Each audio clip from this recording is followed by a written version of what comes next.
എല്ലാവർക്കും നമസ്കാരം. ഇന്ന് നമ്മൾ റിവ്യൂ ചെയ്യുന്നത് ജെസിക്ക ജോൺസ് സീസൺ 2 ആണ്. ഇത് മാർവലിൻ്റെ നെറ്റ്ഫ്ലിക്സിൻ്റെ കൂടെ കൊളാബറേറ്റ് ചെയ്തുള്ളൊരു സീരീസാണ്. 2017-18 കാലഘട്ടത്തിൽ ഇറങ്ങിയതാണ്. ഇതിൻ്റെ സീസൺ 1 നമ്മൾ റിവ്യൂ ചെയ്തിരുന്നു. മാത്രമല്ല ഇത് മാർവലിൻ്റെ ഈ നെറ്റ്ഫ്ലിക്സ് സീരീസിൻ്റെ കൂട്ടത്തിലുള്ളൊരു സീരീസാണ്. For example Daredevil, Luke Cage, Iron Fist, Defenders, Punisher അതുപോലുള്ള സീരീസിനകത്ത് ഒരു പ്രധാനപ്പെട്ട സീരീസാണ് ജെസിക്ക ജോൺസ്. അപ്പം ഇതുവരെയുള്ള സീരീസുകളിൽ നിന്ന് കുറച്ച് വ്യത്യസ്തമായിട്ടാണ് ജെസിക്ക ജോൺസ് എടുത്തിരിക്കുന്നത്. അതൊരു കുറച്ച് ഇൻവെസ്റ്റിഗേറ്റീവായിട്ടാണ് എടുത്തിരിക്കുന്നത്. ഒരു പ്രൈവറ്റ് ഡിറ്റക്റ്റീവിൻ്റെ കഥയായിട്ടാണ് എടുത്തിരിക്കുന്നത്. ഫസ്റ്റ് സീസണിൽ നമുക്കിത് നല്ലപോലെ കാണാൻ കഴിഞ്ഞിരുന്നു. സെക്കൻഡ് സീസണിലും ആ ഒരു ആംഗിൾ അവർ മെയിൻറ്റെയിൻ ചെയ്തിട്ടുണ്ട് most of the time.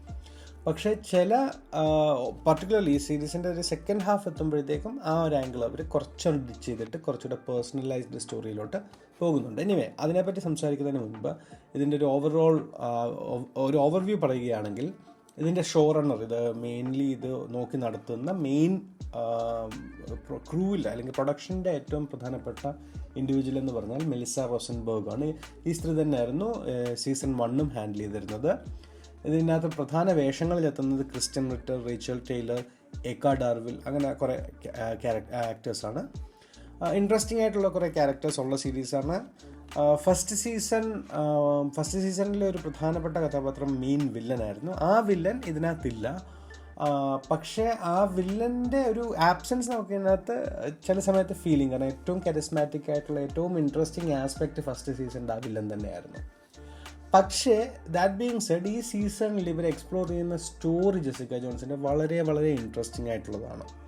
So അത് സ്പോയിലർ ടെറിട്ടറി പോകുന്നതിന് മുമ്പ് ഞാൻ ഓവറോൾ ഇതിൻ്റെ ഒരു ഓവർവ്യൂ പറയുകയാണെങ്കിൽ, Jessica Jones season 2 had the potential ഏറ്റവും അടിപൊളി ഒരു സൂപ്പർ ഹീറോ സീരീസുകളിലും സിനിമകളിലും സൈക്കോളജിക്കലി ഒരു ഇമ്പാക്റ്റ് കൊണ്ടുവരികയും എന്തുമാത്രം സീരിയസ് ആയിട്ടുള്ളൊരു സ്റ്റോറി ഇങ്ങനത്തെ ഒരു സെറ്റിങ്ങിൽ പറയാൻ പറ്റും. ഒരു സൂപ്പർ ഹീറോ സെറ്റിംഗ്, കുട്ടികൾക്ക് എന്ന ആൾക്കാർ പൊതുവേ തെറ്റിദ്ധരിക്കപ്പെടുന്ന ഒരു സൂപ്പർ ഹീറോ സെറ്റിങ്ങിൽ എന്തുമാത്രം ഇമ്പോർട്ടൻ്റ്, റെലവൻറ്റും സ്ട്രോങ്ങും ആയിട്ടുള്ളൊരു സ്റ്റോറി പറയാൻ പറ്റുമെന്ന് കാണിക്കാൻ പൊട്ടൻഷ്യൽ ഉണ്ടായിരുന്ന ഒരു സീരീസായിരുന്നു ജെസിക്ക ജോൺസ് സീസൺ 2.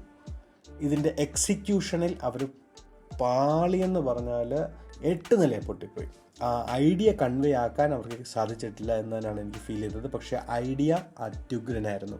ഇതിൻ്റെയൊക്കെ ഒരു റീമേക്കായിട്ട് ജെസിക്ക ജോൺസിൻ്റെ ഒരു സീരീസോ സിനിമയൊക്കെ റീമേക്ക് ചെയ്യുകയാണെങ്കിൽ ചിലപ്പോൾ നല്ലതായിരിക്കും എന്ന് എനിക്ക് തോന്നിപ്പിച്ച രീതിയിലായിരുന്നു ഈ സീസൺ. സോ ഓവറോൾ ഞാൻ ഈ സീസൺ റെക്കമെൻഡ് ചെയ്യത്തില്ല. 2 കാരണങ്ങൾ കൊണ്ടാണ്. ഒന്ന്, എക്സിക്യൂഷൻ പോരാ. അതിനകത്ത് പല സന്ദർഭത്തിൽ എനിക്കങ്ങ് അനോയിഡായി, നമുക്ക് സ്കിപ്പ് ചെയ്ത് കാണാൻ വരെ തോന്നിയായിരുന്നു. അത്രയും ഒരു മണ്ടത്തരം നിറഞ്ഞ കഥാപാത്രങ്ങളുണ്ട് ഇതിനകത്ത്. അപ്പം കഥാപാത്രങ്ങൾ മണ്ടന്മാരായതിനർത്ഥം കാണുന്നവരും മണ്ടന്മാരായിരിക്കണം എന്നൊരു നെഗറ്റീവ് ഐഡിയ കൺവേ ചെയ്യാൻ സാധ്യതയുണ്ട്. അതെനിക്ക് നല്ലോണം കൺവേഡ് ആയിരുന്നു. സോ ഈ കഥാപാത്രങ്ങൾ തന്നെ മണ്ടന്മാരാണെങ്കിൽ പിന്നെ ഞാനെന്തിനാ ഇത് കാണുന്നത് എന്ന രീതി. അതൊന്ന്. രണ്ടാമത്തേതെന്ന് പറഞ്ഞാൽ, ഇതും മാർവലിൻ്റെ ആ മെയിൻ സീരീസ് ഉണ്ടല്ലോ, ഡിഫെൻഡേഴ്സ് അല്ലെങ്കിൽ ഡെയർഡെവിളിൻ്റെ മെയിൻ സീരീസ്, അതുമായിട്ട് വലിയ കണക്ഷൻ ഇല്ല. ഇത് വളരെ ഇൻഡിപെൻഡൻ്റ് ആയിട്ടുള്ളൊരു സീരീസാണ്. എനിക്ക് അങ്ങനെയുള്ള സീരീസ് ഇഷ്ടമാണ്. പക്ഷേ again execution has to be good. So ഞാൻ റെക്കമെൻഡ് ചെയ്യത്തില്ല. Not a great series. പക്ഷേ നിങ്ങൾക്ക് ഈ സൈക്കോളജിക്കലായിട്ടുള്ള, particularly PTSD, post traumatic stress ഡിസോർഡേഴ്സിനെ പറ്റിയൊക്കെ എക്സ്പീരിയൻസ് ചെയ്യുന്ന, ഫാമിലി ഡൈനാമിക്സ് ഒക്കെ എക്സ്പീരിയൻസ് ചെയ്യുന്ന ഒരു ഷോ കാണണമെങ്കിൽ കാണാമെന്നേ ഉള്ളൂ. Not highly recommended. നോ, സ്പോയിലേഴ്സിലോട്ട് പോകുന്നതിന് മുമ്പ് ഒരു കാര്യം കൂടെ പറയണം. ഞാൻ പൊതുവേ ഇങ്ങനെ പറയാറുള്ളതല്ല, പക്ഷേ നിങ്ങൾക്ക് താല്പര്യമുണ്ടെങ്കിൽ ദയവീത് ലൈക്ക് ചെയ്യുക, സബ്സ്ക്രൈബ്, ഷെയർ, കമൻറ്റ്, അങ്ങനെയുള്ള എല്ലാ പരിപാടികളും ഒന്ന് ചെയ്ത് സപ്പോർട്ട് ചെയ്യണം. ചാനൽ നല്ലോണം വളരുന്നുണ്ട്. ഇനിയും വളരെ ഹെൽപ്പ് ചെയ്യണം. വളരെ ജെന്യുവനായിട്ടുള്ള കോണ്ടൻറ്റ് പ്രൊഡ്യൂസ് ചെയ്യണമെന്നാണ് എൻ്റെ ഒരു ആഗ്രഹം. അതിനെല്ലാവരും ഓൾറെഡി സഹായിക്കുന്നുണ്ട്, ഇനിയും സഹായിക്കണം. അത് കണ്ടിന്യൂ ചെയ്യണമെന്ന് ഒരു humble request. Now coming to the spoilers. ഈ സീരീസിൽ മെയിനായിട്ട് എക്സ്പ്ലോർ ചെയ്യുന്നത് ജെസിക്ക ജോൺസിൻ്റെ അമ്മയുടെയും കഥയാണ്. അമ്മ വരുമ്പോൾ ഒരു ജെസിക്ക ജോൺസിൻ്റെ അത്രയുമോ അതിൽ കൂടുതലോ ശക്തിയുള്ളൊരു വില്ലനായിട്ടാണ് അമ്മ ഇൻട്രൊഡ്യൂസ് ചെയ്യുന്നത്. പക്ഷെ വില്ലൻ എന്ന് പറഞ്ഞാൽ ഒരു ഈവിൾ, ഞാൻ തിന്മ മാത്രം ചെയ്യുന്നൊരു മുസ്റ്റാഷ് ട്വേർലിംഗ് വില്ലൻ എന്ന് ഇംഗ്ലീഷിൽ പറയും. അങ്ങനത്തെ ഒരു വില്ലൻ അല്ല ജെസിക്ക ജോൺസിൻ്റെ അമ്മയായിട്ട് വരുന്ന ക്യാരക്ടർ ഇതിനകത്ത്. As A matter of fact ഇതിനകത്ത് ഈ അമ്മയുടെ ക്യാരക്ടർ വരുന്ന അലിസ ജോൺസ് എന്നാണ് അമ്മയുടെ ക്യാരക്ടറിൻ്റെ പേര്. അലിസയുടെ റോളിൽ വരുന്ന ഒരു ആക്ട്രസ് ജാനറ്റ് മാക്ടിയർ വളരെ നല്ലോണം അത് ചെയ്തിട്ടുണ്ട്. എനിക്ക് ആ ക്യാരക്ടർ എനിക്ക് ശരിക്കും സിമ്പത്തറ്റിക്കും വളരെ ഇഷ്ടപ്പെട്ടൊരു ക്യാരക്ടറായിട്ട് മാറി. ആ ക്യാരക്ടർ മാത്രം ഇതിനകത്ത് ചെയ്യുന്നത് എനിക്ക് ജസ്റ്റിഫൈഡ് ആയിട്ട് തോന്നി. കാരണം വളരെ മെൻ്റലി അൺസ്റ്റേബിൾ ഒരു ക്യാരക്ടറാണ്. She is not doing things because she wants to do evil things. She is doing things that are evil because she doesn't know any better. എന്ത് ചെയ്യണമെന്നറിയാത്തത് കൊണ്ട് തെറ്റായ രീതിയിലങ്ങ് ചെയ്തു പോകുന്നതാണ്. അതെനിക്ക് ശരിക്കും അങ്ങ് ഇഷ്ടപ്പെട്ടു. ആ ഒരു സ്റ്റോറി ആസ്പെക്റ്റ് ശരിക്കും നല്ലതായിരുന്നു. അതുപോലെ കാരി ആൻ മോസ്, ഈ മാട്രിക്സിനകത്ത് നമ്മൾ ട്രിനിറ്റി ആയിട്ടൊക്കെ കണ്ടിട്ടുള്ള ആക്ട്രസ് ഉണ്ട്. ആ ആക്ട്രസ് ഫസ്റ്റ് സീസണിലുണ്ടായിരുന്നു. ഈ ഓവറോൾ നെറ്റ്ഫ്ലിക്സിൻ്റെ സീരീസുകളിൽ പലതിലുള്ള ആക്ടറാണ്. ജെറി ഹോഗാർത്ത് എന്ന് പറഞ്ഞ ക്യാരക്ടറാണ് പോർട്രേ ചെയ്യുന്നത്.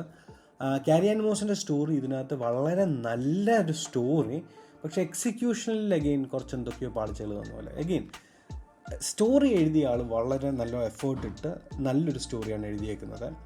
സ്ക്രീൻ പ്ലേ ആയപ്പം അതിനകത്ത് കുറേ പാളിച്ചകൾ വന്നു. അത് കഴിഞ്ഞാൽ സ്ക്രീൻ പ്ലേ എടുത്തത് സീരീസ് ആക്കിയപ്പം ശരിക്കും പല കാര്യങ്ങളിലും ബോറായിട്ടുണ്ട്. ഒരു നല്ല സീൻ എന്ന് പറഞ്ഞാൽ ഇതിനകത്ത് വളരെ സ്പീഡിൽ ഓടുന്നൊരു ക്യാരക്ടർ വരുന്നൊരു സീനുണ്ട്. ആ ആൾ ഓടുന്നത് നമ്മൾ ഫ്ലാഷ് പോലെയുള്ള സീരീസൊക്കെ വന്നതിന് ശേഷം ഇത് വരുന്നത് വളരെ ചൈൽഡിഷ് ആയിട്ടുള്ളൊരു ഓട്ടം, കോമഡിയായി എനിക്ക് തോന്നി. വളരെ സീരിയസ് ഒരു റോളാണ്. ഒരാൾ മരിക്കുന്ന സീനാണ്, അയാൾ ഓടിയിട്ട് അയാളുടെ മേളൊരു സാധനം വീണ് മരിക്കുന്നത്. അത് ജസ്റ്റ് ലൈക്ക് ദാറ്റ്. അതെനിക്ക് ഭയങ്കര വിയേർഡായിട്ട് തോന്നി. അതുപോലെ രണ്ടാമത് അയാൾ മരിക്കുന്നത് എങ്ങനെയാണെന്നുള്ളത് അവർ വ്യക്തമാക്കുന്നില്ല. അതെനിക്ക് വളരെ ഒരു വിയേർഡ് ആസ്പെക്റ്റാണ്. പല പ്ലോട്ട് ഹോൾസും ഉണ്ടായിരുന്നു. പിന്നെ പ്രധാനമായിട്ട് ഇതിനകത്തെ ഒട്ടുമിക്ക എല്ലാ പ്രശ്നങ്ങളും ഇവരെല്ലാവരും കൂടെ ഒരു മുറി ഇരുന്നൊന്ന് സംസാരിച്ച് തീർക്കാനുള്ളതേ ഉള്ളൂ. എനിക്ക് ഇതിനകത്ത് ജെസിക്ക ജോൺസിൻ്റെ ക്യാരക്ടർ ഫസ്റ്റ് സീസൺ മുതലേ എനിക്ക് ഇഷ്ടമല്ല. ഒരു നല്ല ലൈക്കബിൾ ക്യാരക്ടറായിട്ട് തോന്നിയിട്ടില്ല. ഇതിനകത്ത് അത് കുറച്ചുകൂടെ കൂടിയിട്ടുണ്ട്. കാരണം ഇപ്പം തീരുമാനിക്കുന്നതല്ല പിന്നെ തീരുമാനിക്കുന്നത്, അതല്ല പിന്നെ തീരുമാനിക്കുന്നത്. ഒരു അൺസ്റ്റേബിൾ ക്യാരക്ടർ എന്ന രീതി കാണിക്കാനാണ് നോക്കിയിരിക്കുന്നത്. അഗെയിൻ അത് PTSD ഉള്ളത് കൊണ്ടായിരിക്കാം എന്നും പറഞ്ഞ് ജസ്റ്റിഫൈ ഒക്കെ ചെയ്യാം. എങ്കിലും she is a private detective, how is she doing all of this എന്നൊരു തോന്നൽ വരും. അത് ജസ്റ്റിഫൈ ചെയ്താൽ പോലും റേച്ചൽ ടൈലറിൻ്റെ ക്യാരക്ടർ, പെട്രീഷ്യ ട്രിഷ് വോക്കർ എന്ന് പറയുന്ന ക്യാരക്ടർ, എൻ്റെ പൊന്നു, ഈ സീരീസിലെ പ്രധാന വില്ലൻ പുള്ളിക്കാരിയാണ്, വേറെ ആരുമല്ല. അത് പർപ്പസ്ഫുള്ളി അവർ എഴുതിയതാണോ അല്ലെന്ന് എനിക്കറിയത്തില്ല. കാരണം ഈ എല്ലാ പ്രശ്നങ്ങളും ഉണ്ടാക്കുന്ന ആ പുള്ളിക്കാരിയാണ്. അപ്പോൾ കഥാപാത്രത്തിൻ്റെ റോളാണ് നമ്മൾ ജസ്റ്റിഫൈ ചെയ്യാൻ പോയുള്ള പ്രോബ്ലം. കഥാപാത്രം കൊള്ളത്തില്ല. അവർ വില്ലൻ അല്ലെങ്കിൽ തെറ്റ് ചെയ്യുന്നു എന്ന് കാണിക്കുന്നത് she is just doing stupid. എമ്പുരാനകത്ത് ടൊവിനോയുടെ ക്യാരക്ടർ എന്തുമാത്രം മാറി ജസ്റ്റിഫിക്കേഷൻ ഇല്ലാതെ എന്നുള്ളതുപോലെയാണ് ഇതിനകത്ത് ട്രിഷിൻ്റെ ക്യാരക്ടർ മാറിയിരിക്കുന്നത് സീസൺ 1 നിന്ന്. ഒരു ജസ്റ്റിഫിക്കേഷനും ഇല്ല. അഡിക്റ്റ് ആയിരുന്നു എന്ന് പറഞ്ഞ് തുടങ്ങുന്നത്. ഫസ്റ്റ് സീസണിൽ ഇത്രയും കമ്പോസ്ഡ് ആയിട്ടുള്ള ഒരാൾ പെട്ടെന്ന് എങ്ങനെയാണ് ഇവിടെ പോയി അഡിക്റ്റ് ആകുന്നത് എന്ന് വ്യക്തമാക്കുന്നില്ല. പിന്നെ അതുപോലെ അവസാനം ഈ ട്രിഷ് അലീസയെ കൊല്ലുന്നത്, എനിക്കത് I didn't understand that at all. Just talk to that person. ഫസ്റ്റിനകത്ത് ഏറ്റവും നല്ല സിസ്റ്ററാണ്, റീസണബിൾ ആണ്, ഇവർ തമ്മിൽ ഭയങ്കര സ്നേഹമാണ്, ട്രിഷും ജെസിക്കയെന്നും പറഞ്ഞ് കാണിച്ചിട്ട് why are they both not talking? സംസാരിക്കാത്ത എന്താണ്? ഇതിനകത്ത് ഞാൻ പറഞ്ഞില്ല, തുടക്കം മുതൽ അവസാനം വരെ എല്ലാ കഥാപാത്രങ്ങളും തമ്മിൽ സംസാരിച്ചാൽ തീരാനുള്ളതേ ഉള്ളൂ. അതുപോലെ എനിക്ക് ഭയങ്കര ദേഷ്യം വന്നൊരു കഥാപാത്രമാണ് ഈ കാർൾ എന്ന് പറഞ്ഞൊരു കഥാപാത്രമുണ്ട്. അവരെ ഈ ട്രിഷ്, ഓക്കെ, അത് ഒത്തിരി കോംപ്ലിക്കേറ്റഡ് സ്റ്റോറി ലൈനാണ്. ബട്ട് അഗെയിൻ ആ കാർൾ എന്ന് പറഞ്ഞ കഥാപാത്രത്തെ കൊല്ലാൻ നോക്കുന്നത് ഡസൻറ്റ് മേക്ക് എനി സെൻസ്. അതുപോലെ അലിസയുടെ ആക്ച്വലി അടുത്ത് പോയി സംസാരിച്ചാൽ ജെസിക്ക ജോൺസിനെ പ്രശ്നങ്ങൾ മാറ്റി അവരെ ജയിലിൽ അടക്കണമെങ്കിൽ ജയിലിൽ അടച്ച് നല്ല രീതിയിൽ ഇതിൻ്റെ സ്റ്റോറി എല്ലാം എൻഡ് ചെയ്യാൻ പറ്റും. അതൊന്നും ചെയ്യാതെ അവരെ കൊന്നേ പറ്റൂ എന്നും പറഞ്ഞിട്ട് കൊല്ലാൻ പോകുന്നതൊക്കെ കാണുമ്പോൾ എനിക്കങ്ങ് doesn't make any sense. The series was very very disappointing, not at all recommended. കൊള്ളില്ല ഈ സീരീസ്. ഇതിൻ്റെ സീസൺ 3 ഇനിയിപ്പം കാണണോ വേണ്ടിയെന്നുള്ള ചിന്തയല്ല ഞാൻ. എനിക്ക് വെറുതെ ഇത്ര സമയം കളയാൻ താല്പര്യമില്ല. പക്ഷേ എന്നാൽ ഈ ഫുൾ നെറ്റ്ഫ്ലിക്സ് സീരീസ് മൊത്തം ഒന്ന് റാപ്പപ്പ് ചെയ്യണമെന്നുണ്ട്. So may be I might watch it. I did not definitely enjoy this one. ഇത് ഒട്ടും കൊള്ളാത്ത സീരീസാണ്. എന്തായാലും എൻ്റെ റാൻഡ് കേട്ടിരുന്ന എല്ലാവർക്കും നന്ദി, നമസ്കാരം.